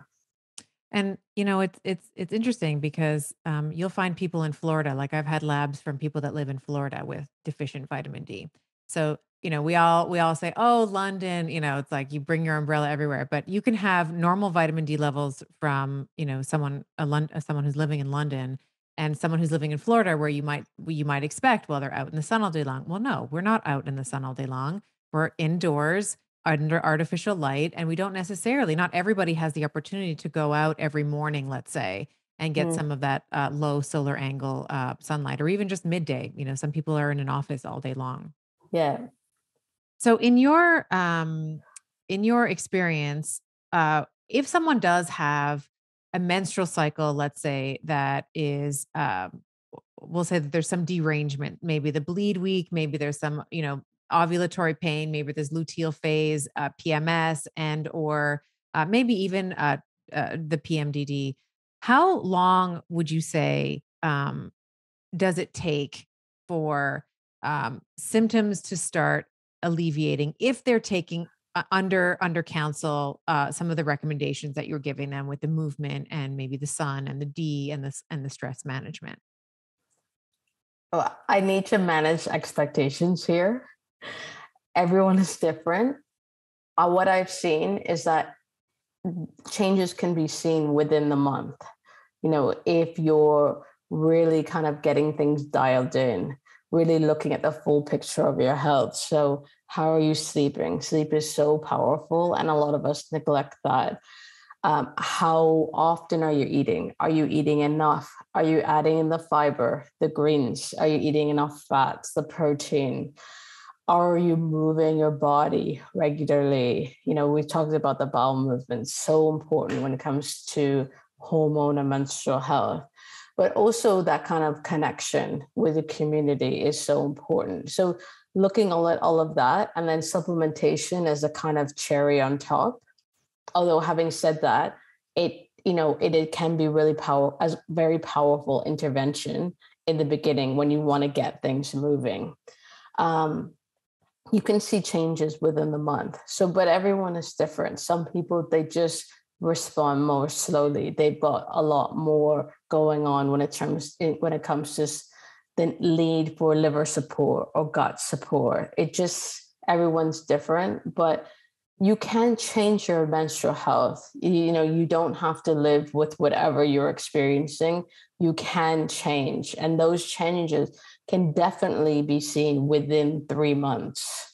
And, I think that women who are in that drop zone, let's say, like those, that age 46 to 48, we really do underestimate the impact of that chronic, in your case, very acute and then long lasting chronic low grade stress and inflammation. And you described the pathway before where there's sort of this diversion to be able to make cortisol in order to be in that survival mode at the expense of some of our sex hormones like estrogen and testosterone.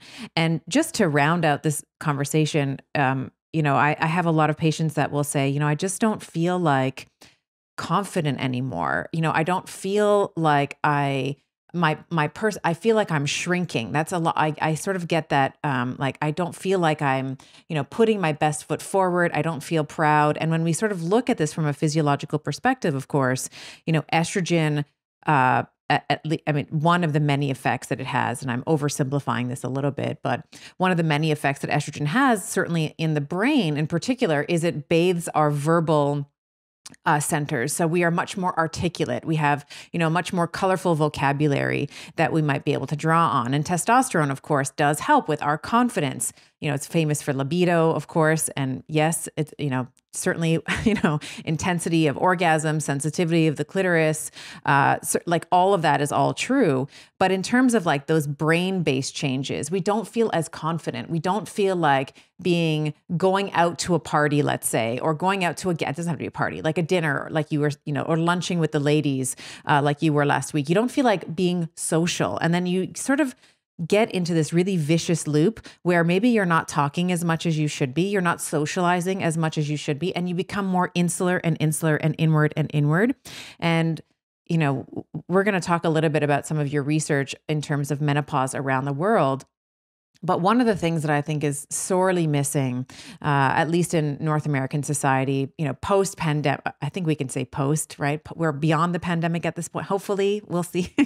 Post-pandemic is this isolation, right, that we've all experienced, right? This lack of connection and lack of communication, which sort of brings me round to oxytocin, which is something that you're one of the few practitioners that I see talking about consistently. Can you talk a little bit about the impact of oxytocin? You called it sort of the mother, or maybe you didn't, you said the master hormone.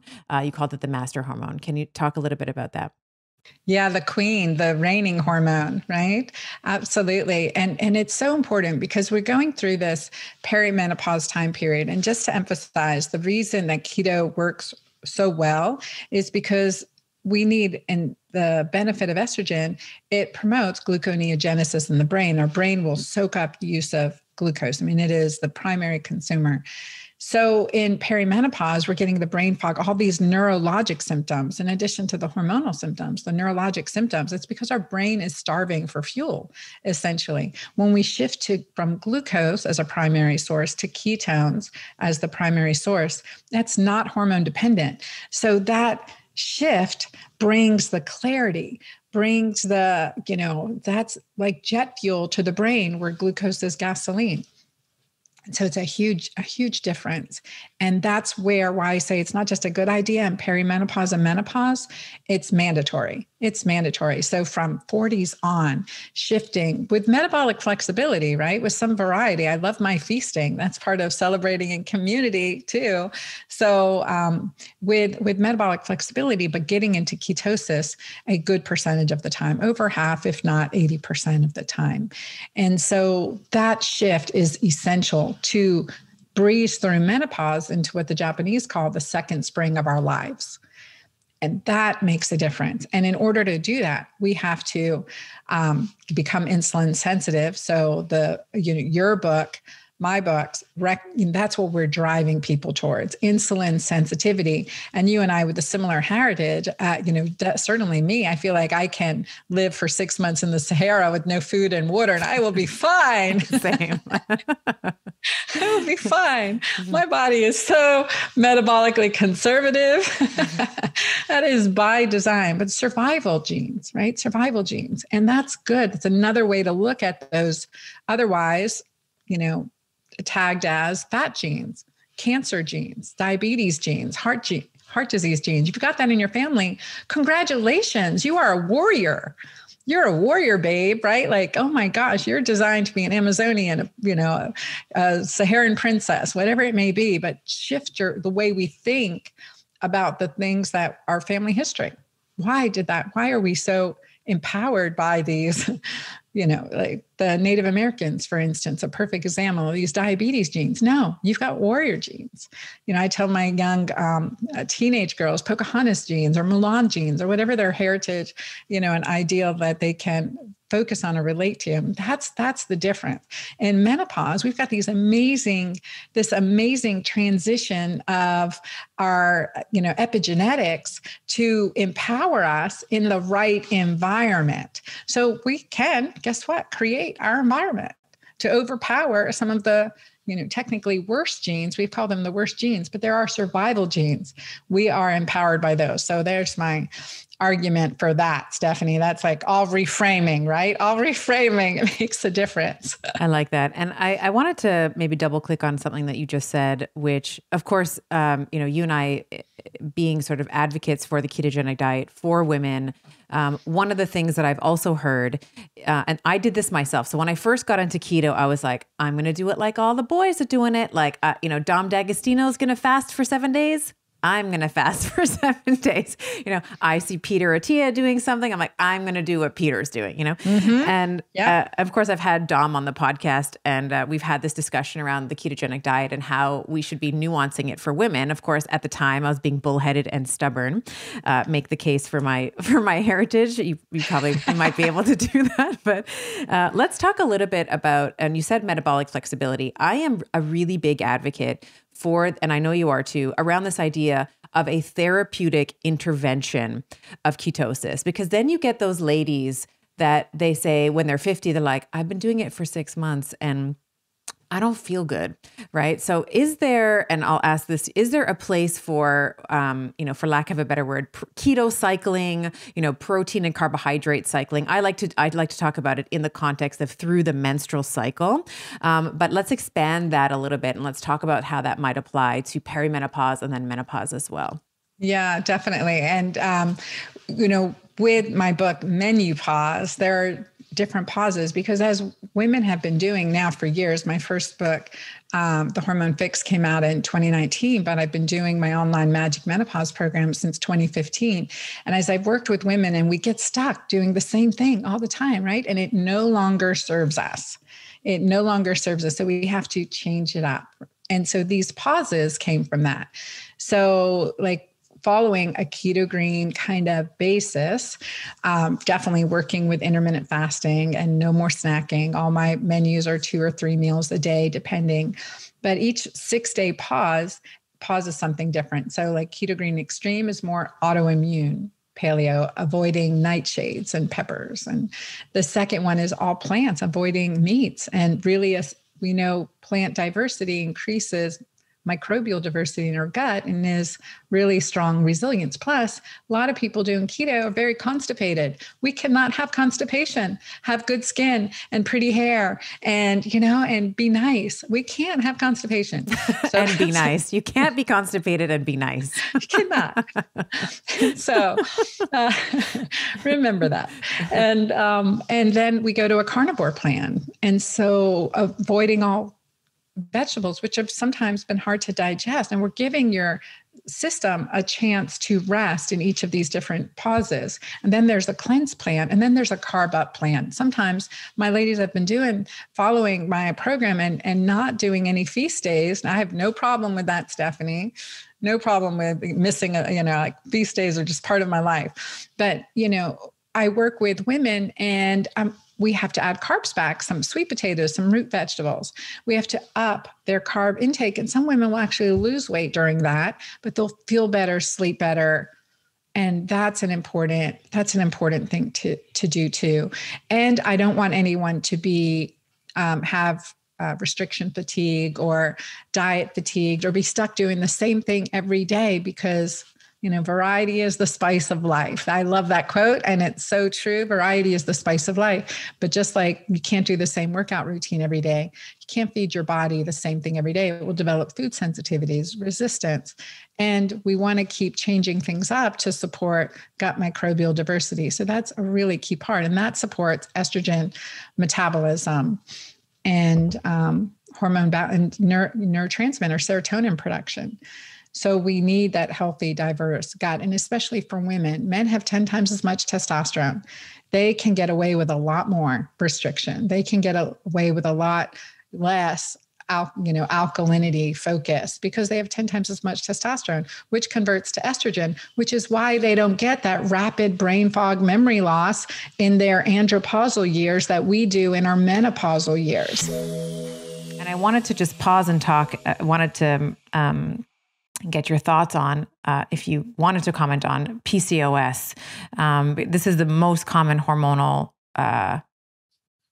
issue that I see. I see sort of this general testosteronization of our beautiful female population.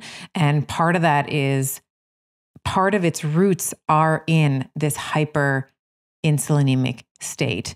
And I have found, at least with a ketogenic diet and fasting, like phenomenal results with that. I don't know if you wanted to add to that comment. Has that been your observation in, with your patients, with your groups? What do you see with PCOS and fasting?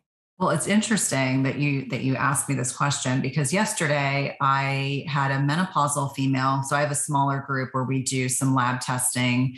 And, I was going through her labs and I was like, she's menopausal, she's 56 years old. Why is she on spironolactone? Not for blood pressure.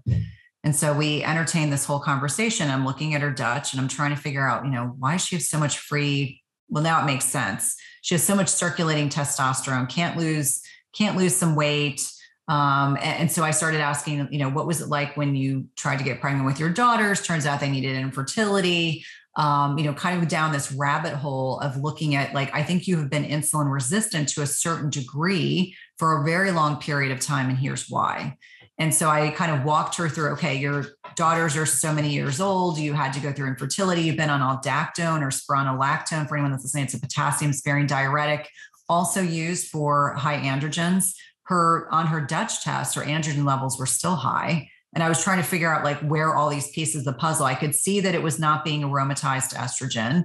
I could see that it was clearly staying kind of in its box. But the recognition, when I said, okay, we need a glucometer, I'm like, these are the labs you need to do, trying to explain to her that, I think over time, and I think there's this misnomer that in particular PCOS, women can have this throughout their lifetime, but it can be mitigated just enough. She wasn't obese, just enough that it wasn't fully appreciated. And on top of that, interestingly enough, she was on 1,200 milligrams of progesterone orally every day. And I was trying to explain to her, this is not helping the insulin sensitivity piece. So I think for listeners to understand that you can be a PCOS or you can be thin, you can be PCOS even in menopause. You don't just have to be in those peak fertile years. And so I find PCOS to be one of these, it's like the canary in the coal mine. I think for a lot of people, they assume I'm thin phenotype. I couldn't possibly have PCOS, and it's been my experience that it can be very subtle. You don't have to have classic findings on an ultrasound. More often than not, when I see women with luteal phase defects who are low in progesterone, who are struggling with infertility or having irregular cycles, and it's been that way for years, and it's been masked by synthetic hormones, more often than not, a first starting place for people like that is really talking to them about ketogenic low carb diets and eating less often. And just with diet intervention and eating less often, seeing significant and profound changes. And I think that on so many levels, if you're listening, and I'm sure, if you are listening to Dr. Estima's podcast, I know that you're already super savvy and smart, but if any of those things sound familiar to you, I was one of those people who had a thin phenotype and had a luteal phase defect and went through infertility treatment. And because I was always thin, no one ever said, oh, by the way, you might have mild PCOS. It wasn't until I couldn't get pregnant. And so you better believe, as I went through perimenopause and into menopause, like really cognizant of where my testosterone levels were, where my insulin is. And I think that it's important for people to hear that you can, with, again, diet and meal frequency, you can absolutely kind of turn, and improve those hormonal profiles so that you can lessen the likelihood you're going to suffer from side effects. Yeah, really, really well said. I think that that's so important, that it's not your morphology that determines. So you can, there is a subset, of course, of PCOS individuals who are what we would classify as obese. Their BMI would be over 25, and we would classify them that way. But there's just as many who would not be classified as obese that would fit the diagnostic criteria for that. But as you just said, people don't look for it because there's still this kind of judgment, like this sort of you're more, they make a call in terms of how you look, like, well, she can't be obese. And I'm going to hang my hat on this, but I think that I don't even like the term polycystic, because we know that women who don't have PCOS can have the appearance of cysts, right? Which is just an immature follicle. It's not really a cyst, but it's like an immature follicle on the ovary. And then you have women who have PCOS that don't have the presence of those cysts on the ovary anyway. So there's some problems even in the nomenclature, within the terminology in the vernacular that we use. And I think that that's also important because our language informs the way that we think about things, right? And I had Dr. Robert Lustig on, maybe it was last year now. Maybe it was, I forget when his book came out. I think it was last year. And he was talking about this classification of people. We were talking about this in the context of visceral fat. And he called them, and it's a medical term, they're called TOFI, TOFI. So thin on the outside, but fat, meaning visceral fat, on the inside. So you can have, if you look at Cynthia, you're a petite woman, right? So you wouldn't be like, oh, this woman has metabolic issues. Mm-hmm. But PCOS is in part a metabolic problem. So thank you for saying that so eloquently. After 40, pick those weights up, girl. Yes. Put the running shoes down, pick up the weights. Your menopausal symptoms will be dramatically different if you do that. So let's talk a little bit about what happens after 40, because I can tell you, as a 52-year-old woman, nobody tapped me on the shoulder and said, hey, guess what? In your 40s, everything's going to hormonally change. And so every part of your lifestyle needs to change. Yeah, I think starting at about 35, we start to see changes in the concentration and the amount of progesterone that we produce every month. So progesterone only shows up in the luteal phase, helps us with our sleep, helps us chill out, activates GABA receptors. It turns into a neurosteroid, allopregnanolone, and then activates the GABA receptors, which is why sometimes in the luteal phase, at least in week 3, you'll find that you get really towards the end of week 3 when progesterone tends to peak, is you'll have some of the best sleep of your life. And you're a little bit more it helps to kind of it should help to alleviate anxiety, feelings of nervousness, depression, that kind of thing. So in our 40s, as we are just naturally, as a natural consequence of aging, starting to see this sort of stepwise decline in progesterone over the years, one of the first things that I'll usually ask, and people have a lot of pushback on this because no one wants to admit that they're anxious or depressed, is they'll say, yeah, like I'm feeling, I worry more. I have a hard time turning my mind off at night. Yep. Like I'm at the end of the day, like replaying the events, or like I'm just this constant, like it's this worrier kind of mentality and this inability to shut off the mind in the evening. That's usually kind of a clinical indication that maybe the progesterone is starting to decline. Yeah. That was so politely said. I'm like, where did fucking progesterone go? Like, man, like if I could go back to my 25-year-old self, I would just love on progesterone. I would thank her every day because when I was 45 and she wasn't there for me, I felt like where did you go, bestie? We've been best friends for so long and you just dumped me. It's like a girlfriend breakup. Yeah. It's hard. It's hard. Happen. And I think that and then in kind of as you progress through your 40s, there's almost like kind of 3 or 4 stages of perimenopause, right? So you start to see this like contraction of the cycle initially, where let's say you've been like I've always been like a, 29 and a half to 30 day girl. Like I've kind of always, and then like now I'm noticing I'm kind of approaching mid 40s now. I'm like, oh, I've lost a day. Like I'm 28 now. Like still within normal range, but it's like, oh, I'm shorter, like a day shorter now. And then actually I have, I think I mentioned this to you last time. One of my ovaries is like a little shorter than so like every other month, it's lags. Like, it's a laggy one. So it's like every other month, it's like 27 and then it's 28. So my I can't remember which one it is. It might be my right ovary. So does that mean like our ovaries are like our children? Like just because we have them doesn't mean their personalities are the same? They're sisters. They're not twins. Yeah. They're a little different, but yeah. Yeah. I never thought of that, but you're right. And sometimes you feel a little bit of pain in one and then not in the other. Yeah. Yeah. And I actually, I know when I've ovulated, I feel it. There's like a little bit of cramping for me that not everybody has that, but I remember when I was having my, when I was trying to conceive my children, like I was like, I'm pregnant. Like I knew it. I knew the moment it happened. I was like, I'm pregnant. I know it even before, all the tests or whatever could tell me that I was pregnant. I knew it. Yeah. Me too, by the way, with both of them, I was like, boom, like within days I knew. So very, very that. True. Yeah. I love that. It's so great. But here's what I see in perimenopausal women is that as estrogen goes down, collagen goes down. Yeah. And that, your skin texture and hair and Mm-hmm. Skin, hair, you're more prone to injury. Injuries hang around a lot more. Mm-hmm. So do you feel like women over 40, I agree with you that 35, we're starting to see a lot of perimenopause symptoms. Do you feel like that's the time to up collagen and up it throughout the whole cycle?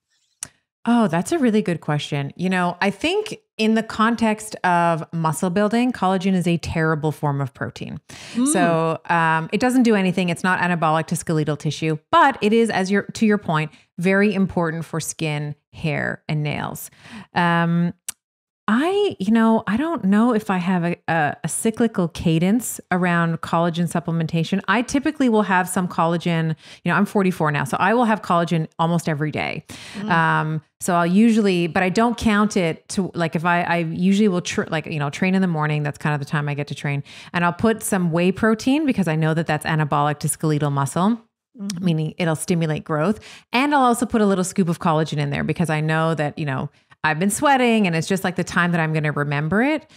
I don't cycle it in any way, but I do think that it is an important consideration for women because that's one of the things that I hear. They're like, I'm 45 or I'm 48 and like my skin is just not the same. Like I can pinch it now. It's like, it doesn't have the same suppleness.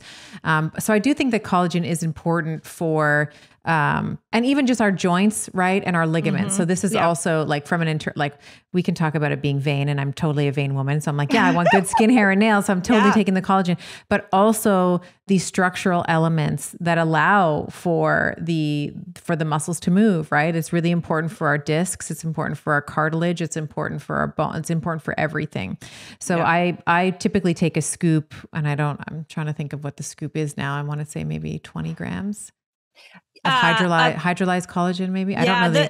The powder I use, I only know the protein is like 17 grams of protein. But your point is really well taken, that just because it's 17 grams of protein doesn't mean that it's the best protein source for your muscles. For your muscles. But it is a really great, it is a really great source for your ligaments and your collagen and your discs and your skin and your hair and your nails. So we want to be thinking about different proteins for different goals, right? We want, like, in my opinion, animal protein and a derivative of it, whey protein, is going to be the most bioavailable full complement of amino acids for musculoskeletal repair and for muscle protein synthesis. Collagen doesn't do that. Collagen does not do anything for our muscles. It's just really all about kind of the structural elements that we care about with collagen.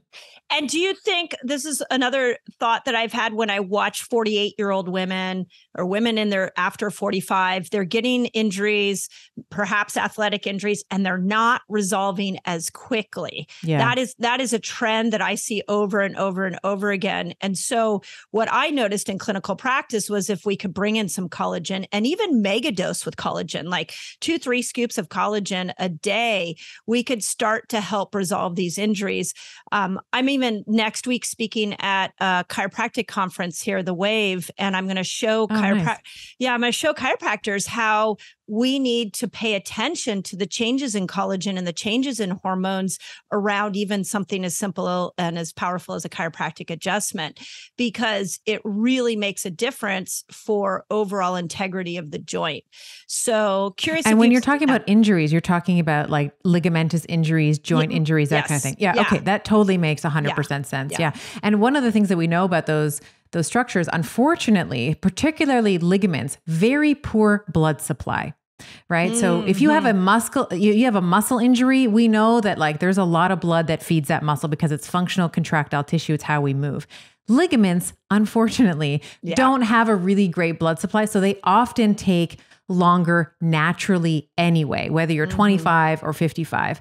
But to your point, when you're older, of course, we have, let's say, and especially in our menopausal years, we start to behave, at least our cardiovascular, cardiopulmonary system starts to behave more like men. So that, under the influence of estrogen in our reproductive years, that does positively influence the vasoconstriction and vasodilation of our arteries, which is why actually when we just look at cardiovascular disease, we see that men will get it earlier than women. There's a kind of this phasic shift. Like men will get it 10 to 15 years earlier than women. And it's partially because women spend about 40 years or so menstruating, right? So we have this constant turnover, and under the influence of estrogen, we keep the ability to vasodilate and vasoconstrict more active. And then in a sort of lower estrogen environment, like you see in menopause, we do start to behave more like men. So, when you say, there's women that in their 40s and 50s, let's say, who have these injuries that are just these niggling injuries that don't seem to clear up, part of that is because of the, we'll say, reduction in blood flow generally to most structures, which is why things like, making sure that you're going for low level activity all the time. I'm a huge fan of, like, going for walks and, steady state cardio, and even the burst training and the weightlifting, like all of that is all good for circulatory flow. Yoga, as you mentioned, Pilates, all of these things. These are all very, very important for injuries, like, let's say, of the ankle, of the shoulder, of the knee, where there's a lot of ligamentous structures. I do like to do things, and I would love your thoughts on this too, just knowing your training and your background and expertise. I love to try to bring as much blood flow in there as possible. So the collagen is really important. And I would also layer on things like red light therapy and heat, and trying to just, as much as we can, bring blood. Like, it's almost contrary to the RICE, which we know, like the rest ice compression, which I was taught in chiropractic school, which has now been completely outdated and we don't do it anymore. No. But bringing more heat into the area to try and get the blood in the area to try to clean up and heal the the problem that's in the ligament, let's say. All you've got to do is take a 47-year-old woman and put her in a hot yoga class, not like a crazy hot one, but I can tell you when I first go into a hot yoga class, I feel like I'm 25 again because of all the warming up. Now, too hot and I'm going to tear people's heads off because I'm like, I could go into like a more hot flash kind of place. But I do believe, to your point, warming up is really important. And getting heat and circulation in there, because you don't have as these hormones that are supporting really good fluid movement of the joints. And there's a whole bunch of reasons behind that.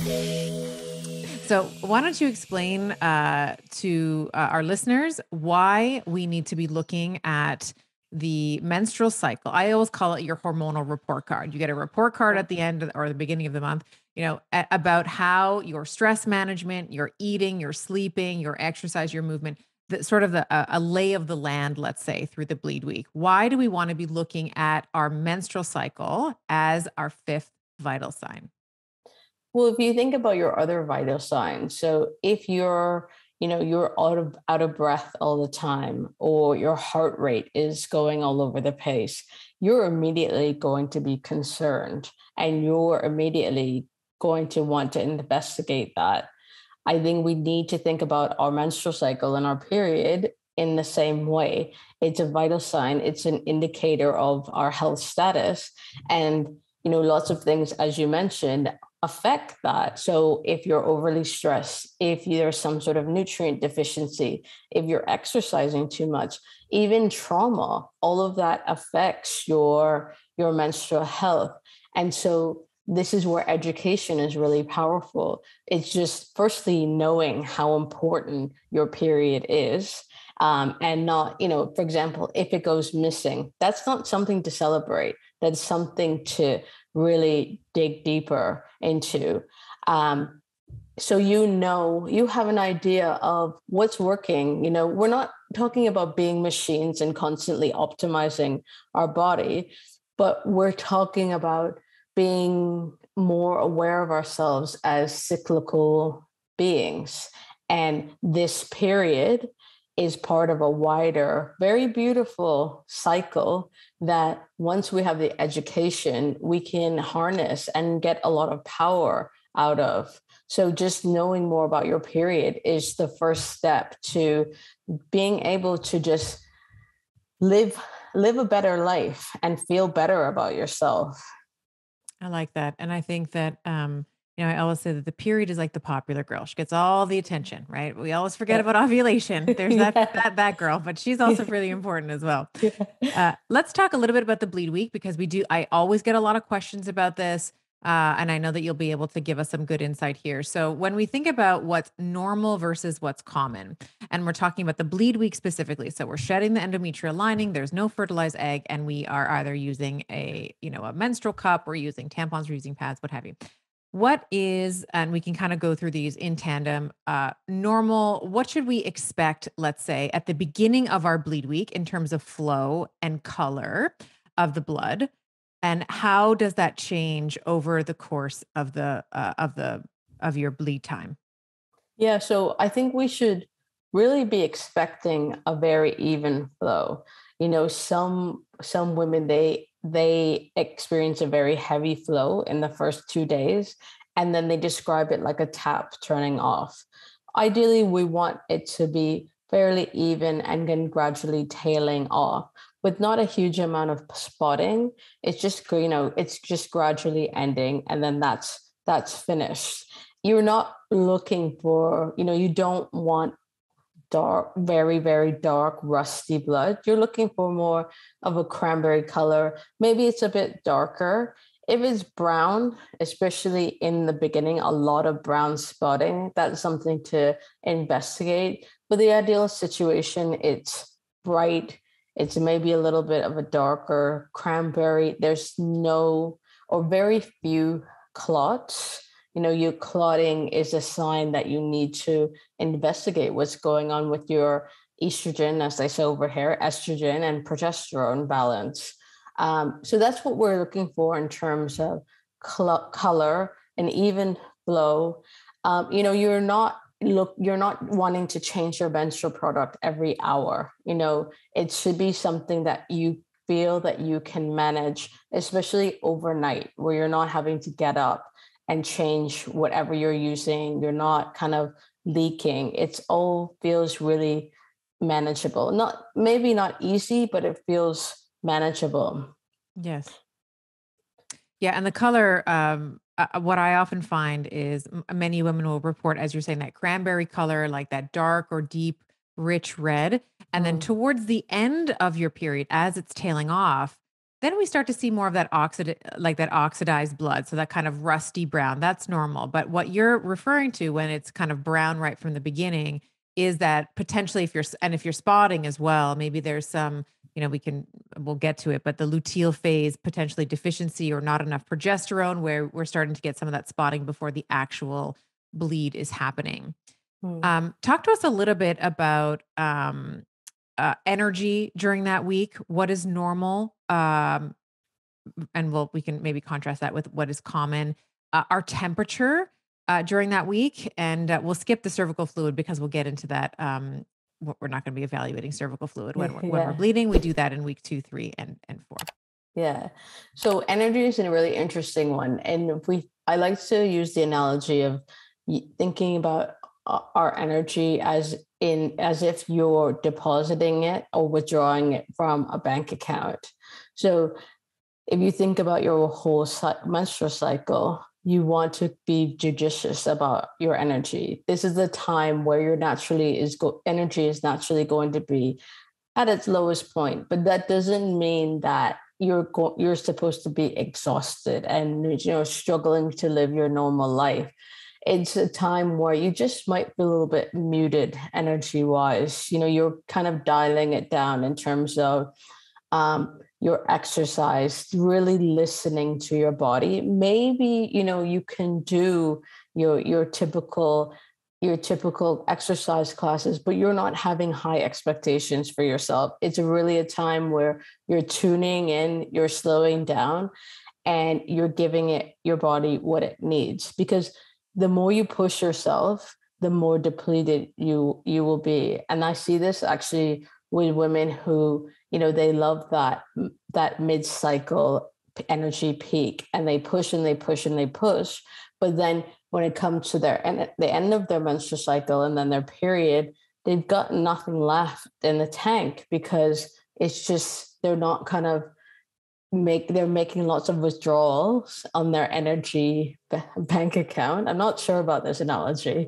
They're not, making enough deposits. So this is the time where we can slow down and really kind of replenish and restore and look inward.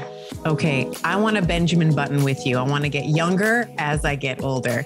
Let's figure out how to do it together by clicking the link right here. Is the Western, now global diet higher in sugar, leading to inflammation through multiple mechanisms, changing our decision-making to being short-sighted and self-centered?